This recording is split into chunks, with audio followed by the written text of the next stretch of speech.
Welcome to ARM Studios. Today we have Adora Ndu, Chief Regulatory Officer at BridgeBio and also an ARM board member.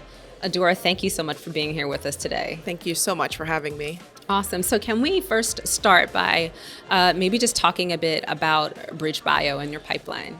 Absolutely. So BridgeBio is a company that was founded in 2015 with a really unique model, and our focus is on developing transformative medicines for rare genetic diseases as well as rare cancers with genetic causes. And so we have a pretty broad portfolio of programs that are multimodal across a number of different diseases. We have small molecules, we have our gene therapy business, which I'm sure we'll talk about a little bit here today. But really just a unique model that has led to, increased efficiencies and increased approaches in our science to advance really innovative treatments for patients.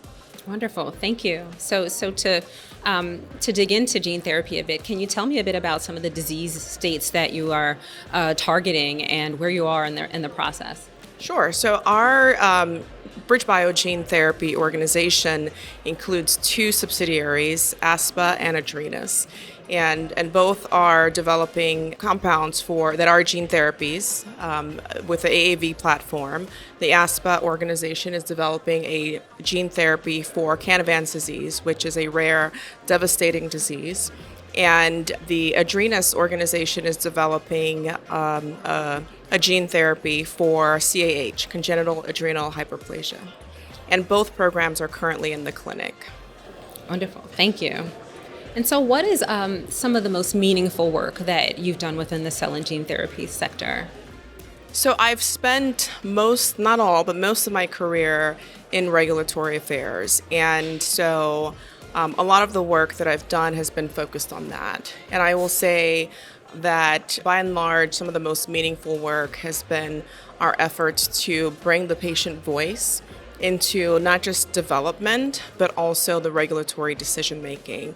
And so working with patient organizations, working across my organization, and also trying to collaborate with the agency on making sure that the voice of the patient is heard, that we fully understand the burden of their disease, their desired outcomes, and that we are considering them in the decision making in addition to the development decisions that we're making as an organization. So for me, that has been really meaningful to participate in some of those conversations and really think about how we can take the engagement to the next level, because we all need it as developers. The agency acknowledges their interest in patient-focused drug development. So bringing all groups to the table and making sure, because it is absolutely critical, that patients have a seat, multiple seats at the table. No, I couldn't agree more. And as you know, as being a board member, that ARM, we have our Managed Growth Working Group process, and one of the things that we've identified there is our need to increase the patient group representation within ARM, and so it's something that we're going to be focusing on in 2024 as well. So I'm just great to hear you say that.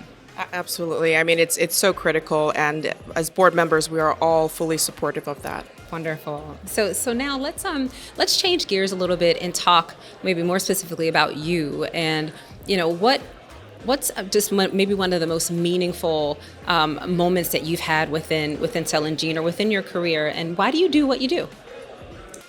Wow, that's a very large question. For me, I would say within my career in regulatory affairs, I'm currently the Chief Regulatory Affairs Officer for BridgeBio. And, I've spent some time at a prior company, and before that I was at FDA. So I've spent some time in a number of different places. And I would say when I think about cell and gene therapy, one of the most meaningful things that I had the pleasure of being involved with was ensuring that the current PDUFA 7 commitments include accountabilities to advance cell and gene therapy. And for the first time, we saw the Prescription Drug User Fee Act include provisions specifically for cell and gene therapy. And I would say that that's directly a result of efforts from myself, as well as a number of other people in the industry, that we are incredibly proud of the opportunity to ensure that this field is supported from a regulatory perspective, and that the agency has the resources, the innovation, the science that it needs to support the advancement of these innovative therapies. No, that's wonderful. That's such a great example. And thank you so much. So again, Adora, I just want to thank you for participating in the inaugural ARM Studios. It's been great talking to you. Is there anything else that you'd want to share with the audience? Well, I just want to say thank you for having me. It is truly a pleasure to be invited to speak with you today and have the opportunity to share a few points from my perspective, both as a board member, as a member company, and as an advocate for cell and gene therapy development. So thank you. Thank you.